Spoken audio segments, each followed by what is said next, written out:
नमस्कार, मैं रंजित कुमार यादव। आज आपके बीच 16/7/2000 में जो एसबीआई में कॉमन एरर पूछा गया था पीओ एग्जामिनेशन में, चूंकि मैं पुराना ही क्वेश्चन लेकर के अभी चल रहा हूं, जो आपको वाकिफ कराता हूं कि पहले किस प्रकार के क्वेश्चन पूछे जाते थे। आज भी उसी पैटर्न पे ये कॉमन एरर पूछा जाता है और ऐसे ऐसे सवाल आज भी पूछे जाते हैं, इसलिए मैं पुराने क्वेश्चन को लेकर चल रहा हूँ। चलिए शुरू करते हैं। पहला सवाल है, I leave on A top floor of an old house when the wind blows all the windows rattle। rattle means होता है चकनाचूर हो जाना। कहा जा रहा है कि मैं सबसे टॉप एक पुराने हाउस के सबसे टॉप फ्लोर पे रहता हूँ, जहाँ पे जब हवा बहती है तो हमारे जो विंडोज हैं वो सब चकनाचूर हो जाते हैं। निश्चित है, जब टॉप सुपरलेटिव डिग्री में आप चलते हैं, यहाँ पे देखिए ये सुपरलेटिव डिग्री तो ना कहिए, लेकिन यहाँ पे टॉप की बात हो रही है, तो निश्चित है यहाँ पे आपको द लगाना था, ए नहीं लगेगा। इसका मतलब फर्स्ट पार्ट में ही हमारी मिस्टेक है। बहुत सिंपल था, वो सब करेक्ट है। Of an old house when the wind blows, ये प्रेजेंट इंडेफिनिट में देखिए, व्हेन द विंड, विंड में हवा, हवा सिंगुलर होती है इसलिए ब्लोज सही है।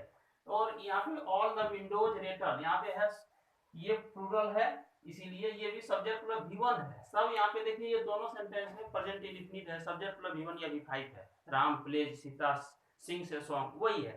तो सब पार्ट सही है, सिर्फ यही पार्ट गलत है, इसलिए यहाँ पे द लगाइए, सही हो जाएगा। दूसरा देखिए, had he not reached, had he not reached in time, अगर वो समय पर नहीं पहुंचेगा, he would miss, he would have missed, वह मिस कर जाएगा या मिस कर गया होगा। दोनों सेंटेंस यहाँ आ सकता है, लेकिन अगर यदि आप यहाँ पे चलते हैं इस सेंटेंस को देखते हैं, यहाँ पे देखिए विच कम्स, इसलिए प्रेजेंट इंडेफिनिट में बोल रहा है कि अगर वो नहीं पहुंचेगा तो वो अपॉर्चुनिटी मिस कर जाएगा जो जिंदगी में एक बार आती है। तो चलिए यहाँ पे क्या कर रहा है, had he not reached in time he would have missed a golden opportunity which comes once in a while.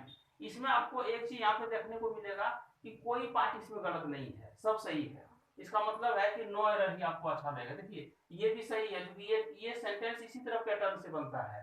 Had he not reached in time, अगर वह समय पर नहीं पहुंच पाएगा तो वह मिस कर जाएगा एक अपॉर्चुनिटी जो जिंदगी में एक बार आती है, इसका मतलब नो एरर होगा। चलिए तीसरा में चलते हैं। The ministry of labour conducts, conducts मतलब सैंक्शन करना, मतलब किसी चीज का जनगणना करना या तो सर्वे करना, है ना। The ministry of labour conducts it's basic survey on trade unions each year, gathering information with all labor unions as of June 30 तक जो है सो ये मिनिस्ट्री जो लेबर होती है, लेबर मिनिस्ट्री ह्यूमन रिसोर्सेज वाला, वो जो है कंडक्ट करती है, उसका बेसिक सर्वे है on trade unions each year, प्रत्येक साल 30 जून तक सर्वे करती है। यहाँ दिक्कत कहाँ है, आप देखिए गैदरिंग, यहाँ पे देखिए ये पार्ट आपका बिल्कुल सही है, ये पार्ट बिल्कुल सही है। कंडक्ट इट्स बेसिक, क्योंकि ये इट्स होगा, मिनिस्ट्री है इसलिए इट्स होता है।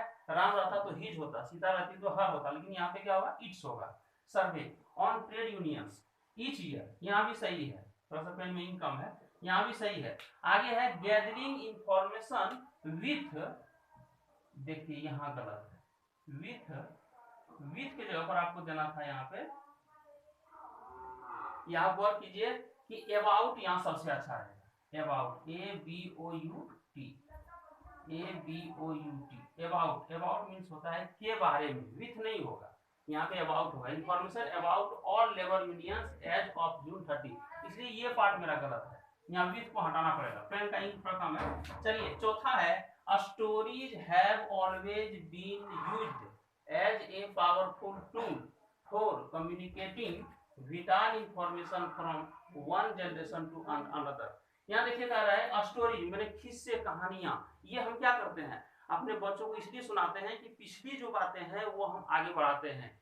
कि वो टिपटिपुआ वाली कहानी है, जो टिपटिपुआ वाली की दादी माँ के गोद में पोता सो रहा था, टिपटिपुआ की माँ, टिपटिपुआ क्या है तो वो शेर से भी बड़ा होता है, वो शेर भी उससे डरता है। ये सब कर करके हम इंफॉर्मेशन को आगे जुटाते हैं और बच्चों को पुरानी जमाने का जो हमारे जो जनरेशन है, जनरेशन दर जनरेशन हम उसको आगे बढ़ाते हैं। वही चीज यहाँ पे stories have always been used, story का प्रयोग किया जाता है, हमेशा प्रयोग किया जाता रहा है एज ए पावरफुल टूल, एक बहुत बड़े हथियार के रूप में, for communicating vital information from one generation to another, बहुत बड़े इंफॉर्मेशन जो एक जनरेशन से दूसरे जनरेशन तक ले जाना है, उसके लिए हमने कहानियां और किस्से अपने बच्चों को सुनाते हैं। इसका मतलब है कि ये पूरे पाठ सही है, कहीं भी गलत मिस्टेक हमको नहीं दिख रहा है।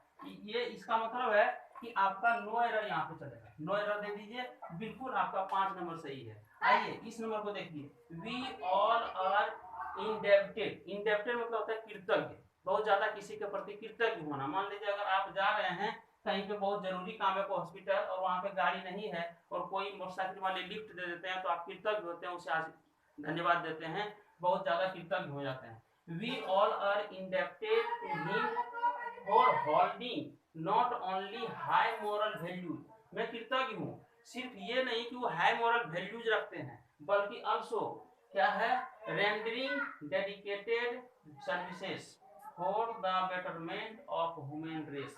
जो मनुष्य की जो जिंदगी की दौड़ है उसे सही कायम रखने के लिए, रेंडरिंग मतलब होता है कोई भी स्थिति को लागू कर देना, तो हम लोग पूरी तरह कृतज्ञ हैं। लेकिन यहाँ मिस्टेक कहाँ है, वी ऑल आर इंडेप्टेड, ये बिल्कुल सही है, ये इस तरह सेंटेंस होता है, इसलिए यही सही है।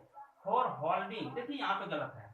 आपको एक बार और वीडियो में हम बताए थे कि आप ध्यान रखिएगा, नॉट ओनली और बट ऑल्सो, ये जब भी प्रयोग होता है तो नॉट ओनली एक विशेष प्रकार के सेंटेंस को बाद में लेता है। तो यहाँ देखिए, होल्डिंग हाई मोरल वैल्यूज, ये एक साथ लाना चाहिए था।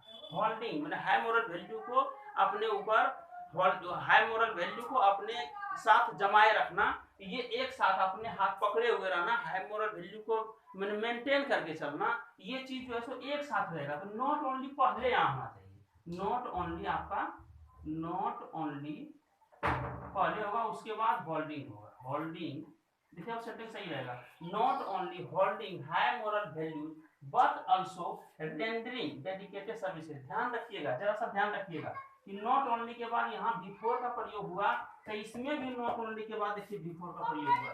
ये सब जरूर गौर करनी चाहिए नॉट ओनली के प्रयोग में। नॉट ओनली के बाद एक जैसे पार्ट पहले में रहता है, उसी तरह बट आल्सो के बाद भी वही पार्ट बाद में भी आएगा। अगर वर्ब है तो दोनों के आगे वर्ब भी आएगा, अगर एडजेक्टिव है दोनों के आगे एडजेक्टिव है, अगर नाउन है तो दोनों के आगे नाउन आएगा, अगर कोई विशेष क्लाउज है तो दोनों के आगे क्लाउज ही आएगा। इस पर गौर करना बहुत जरूरी है। इस आधार पर हमारा ये गलत हो जाता है 2 नंबर।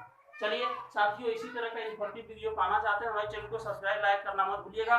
जय साथियों, जय भारत।